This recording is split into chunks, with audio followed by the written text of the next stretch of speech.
안녕하세요. 여러분의 과목 선택을 지원하기 위해서 인문사회과학 분야의 공부를 수월하게 하려면 어떤 과목을 선택하면 좋을지 안내를 하러 나온 강동고등학교 교사 이정희라고 합니다. 반갑습니다.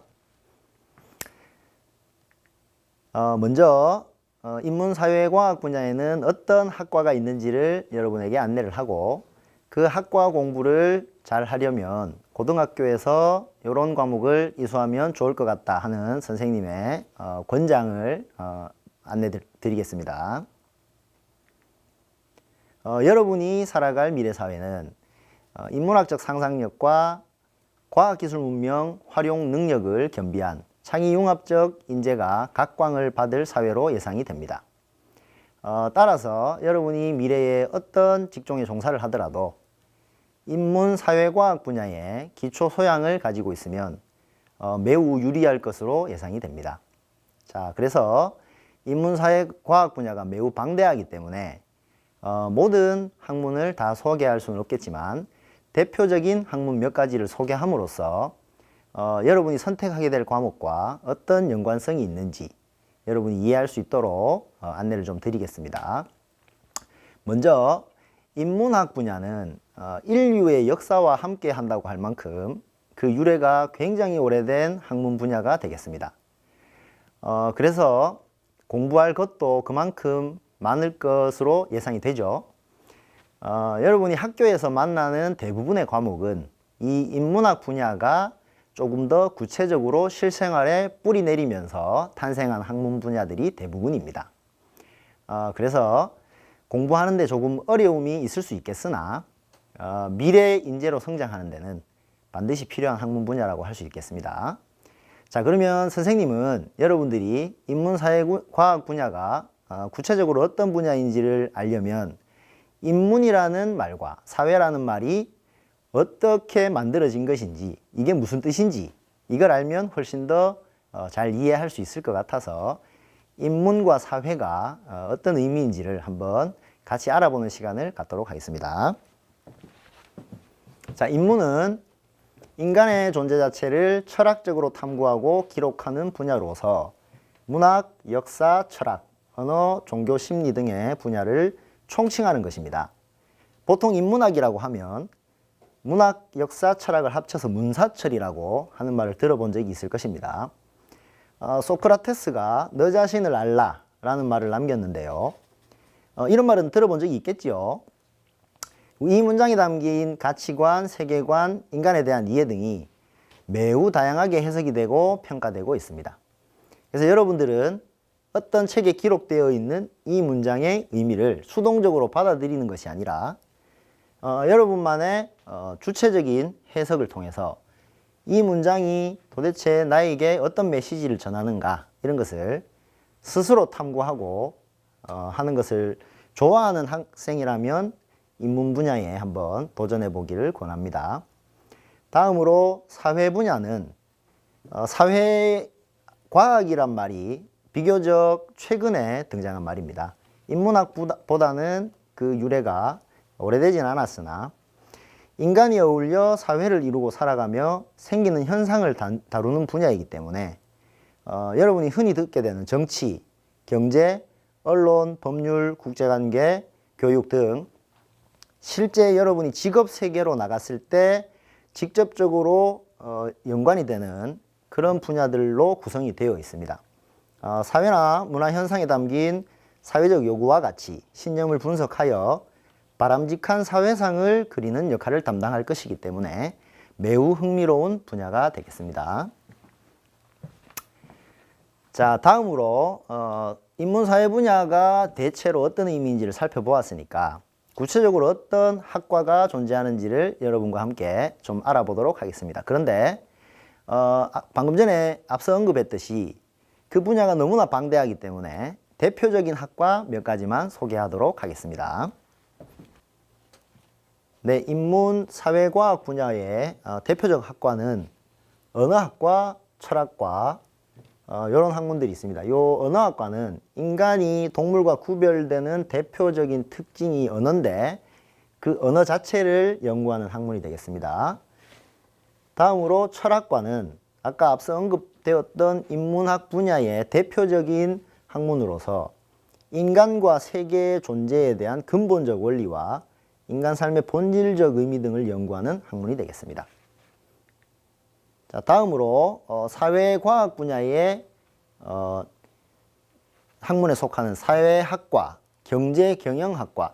여러분이 경제학과라든가 경영학과라는 이름을 많이 들어봤을 겁니다. 자, 이런 분야는 사회 속에서 인간이 어떤 행동을 하겠죠. 그러면 그 행동에는 원인과 결과가 있을 겁니다. 그래서 그런 것들을 연구하는 학문 분야라고 생각을 하면 되겠습니다. 특히 경제학과 경영학은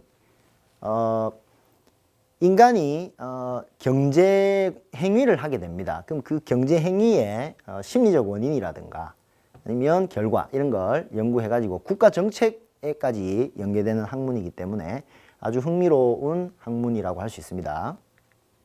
언론정보학과는 우리가 하루 종일 매체를 접하며 살아가게 되는데 그 매체 중에서도 뉴미디어, 예를 들면 SNS라든가 이런 매체에 대해서 특성에 대해서 조금 더 깊이 탐구하고 그것을 어떻게 활용할 것인가 이런 걸 연구하는 학과가 되겠고, 법학과는 이 법이라는 것을 연구를 해서 바람직한 사회의 모습을 만들어 가는데 법이 어떻게 작동하는지 원리를 규명하고 그것을 명문화하는, 체계화하는 학문이 되겠습니다.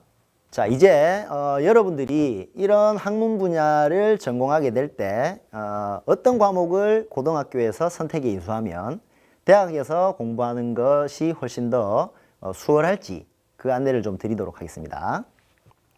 자, 지금 선생님이 요 선택 과목을 안내할 때 꼭 당부하고 싶은 것이 있습니다.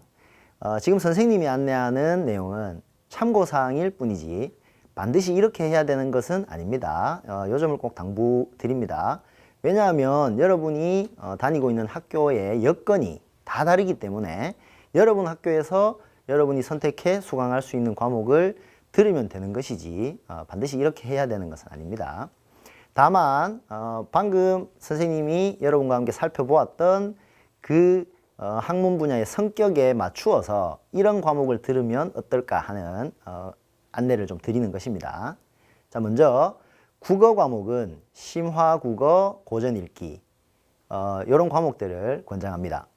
심화국어는 진로 선택 과목으로서 국어에서 학습한 결과를 바탕으로 조금 더 높은 수준의 학문을 전공하기 위한 준비를 하는 과목이라고 생각을 하면 되겠습니다. 정보를 조직하고 문제 해결 방안을 탐색하고 논문을 작성할 때 필요한 역량도 기를 수 있을 겁니다. 그런데 수능 출제 과목은 아닙니다. 그리고 고전읽기 과목이 있습니다. 고전읽기 과목은 진로 선택 과목으로서 시대와 지역을 초월하여 읽을 만한 가치가 있는 저서를 천천히 깊이 탐독하는 과목이 되겠습니다. 이 과목을 공부하고 나면 아마 기초 소양과 지혜가 많이 함양이 될 것으로 기대합니다. 다음으로 수학 과목 안내를 드리겠습니다. 수학 과목은 사실은 여러분이 좀 어려워하는 과목이지요. 그런데 가만히 생각을 해보면 수학이 우리 일상생활에 거의 대부분 그 토대를 이루고 있습니다. 그것을 조금 더 구체적으로 어떻게 생활에 활용을 하는지를 공부하는 두 개 학문을 소개하겠습니다. 이 과목은 여러분이 이제 수학 과목 중에서도 조금 이렇게 실용적으로 일상생활 속에서 접할 수 있는 내용들을 다루는 과목이라고 생각을 하면 되겠습니다. 경제수학 과목은 진로 선택 과목으로서 수학 1을 학습한 후에 수학의 지식과 기능을 활용하여 경제 및 금융의 기본 개념을 이해하기 위해 학습하는 과목입니다. 이 과목은 대학의 경제학이나 경영학과 직결이 되겠죠. 확률과 통계는 일반 선택 과목입니다.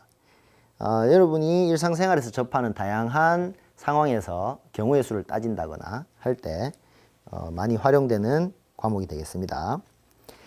수능 과목이기도 한데요. 2022학년도 수능부터는 지금 고등학교 2학년부터는 확률과 통계, 미적분, 기하 요 세 과목 중에 한 과목을 선택해 수능을 치르게 될 때의 선택 과목 중에 하나가 되겠습니다.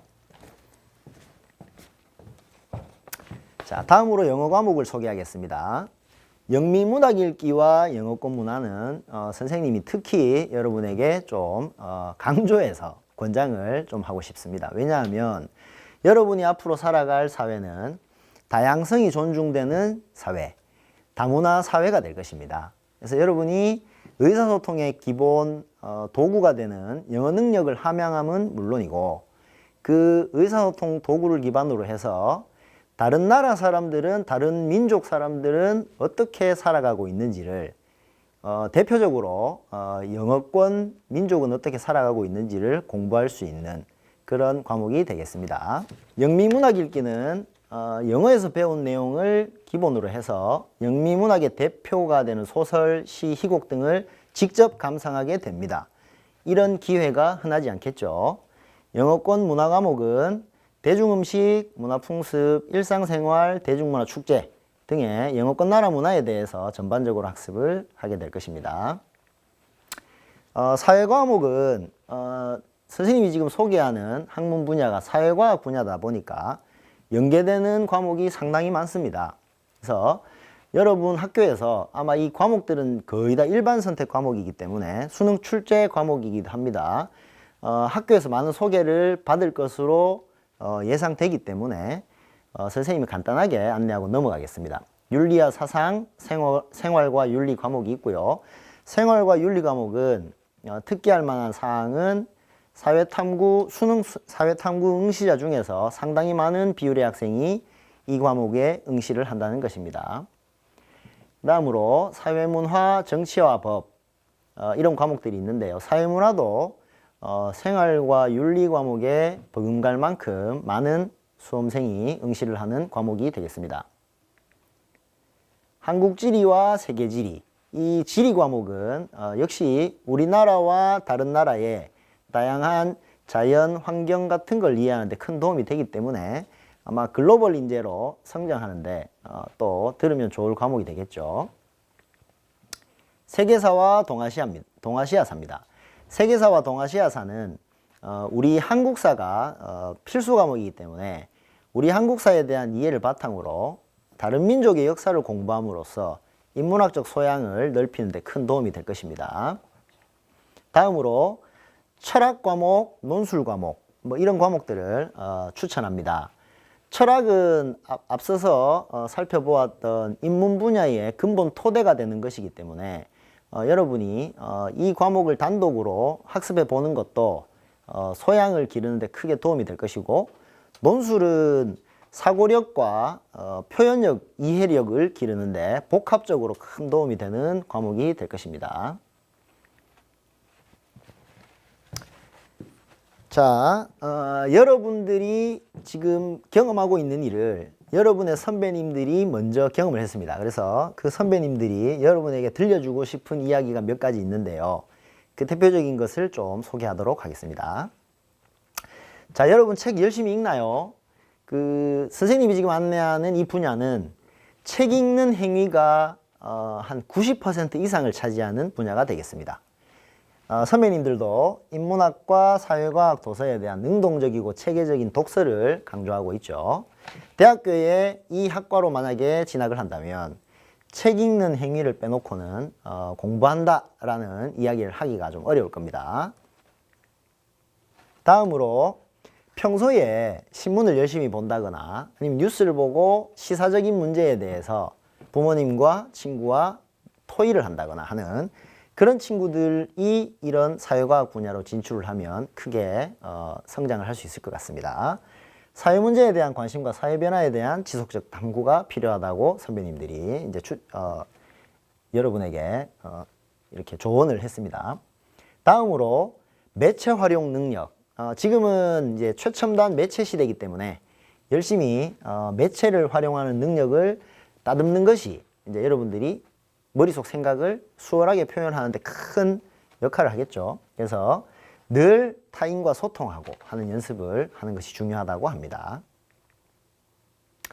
추가로 선생님이 여러분에게 꼭 들려주고 싶은 이야기가 있습니다. 자, 화면을 보면 이게 무엇인 것 같나요? 여러분은 이제 이걸 직접 조종해 본 적도 많은 친구들이 있을 겁니다. 드론이죠. 드론에 카메라가 달려 있습니다.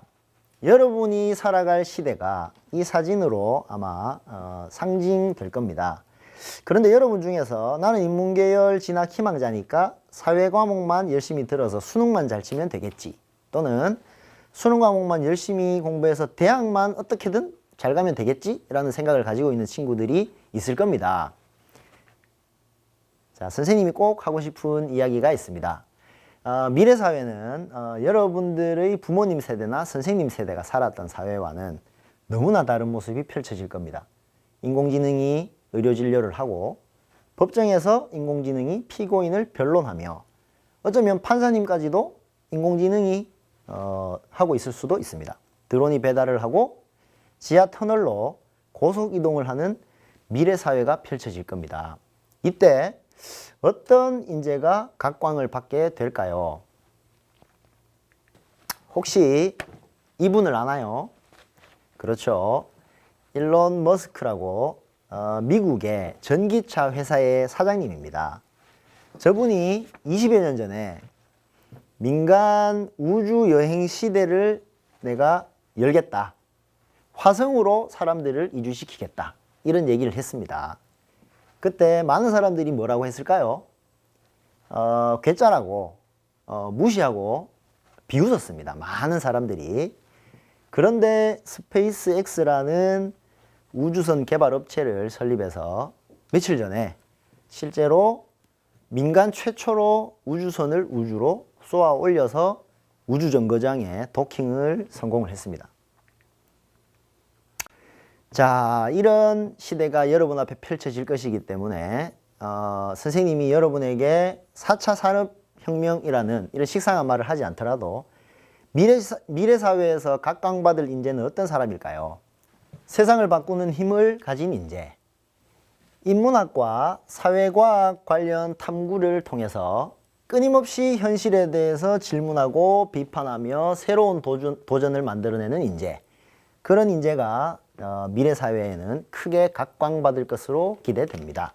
따라서 여러분들이 반드시 사회과학 분야로 진출을 하지 않더라도 창의융합형 인재가 되기 위해서는 방금 선생님이 안내한 과목을 이수함으로써 이런 능력을 가지게 될 것으로 믿습니다. 네, 이상 인문사회과학 계열에 대한 소개를 마치겠습니다. 감사합니다.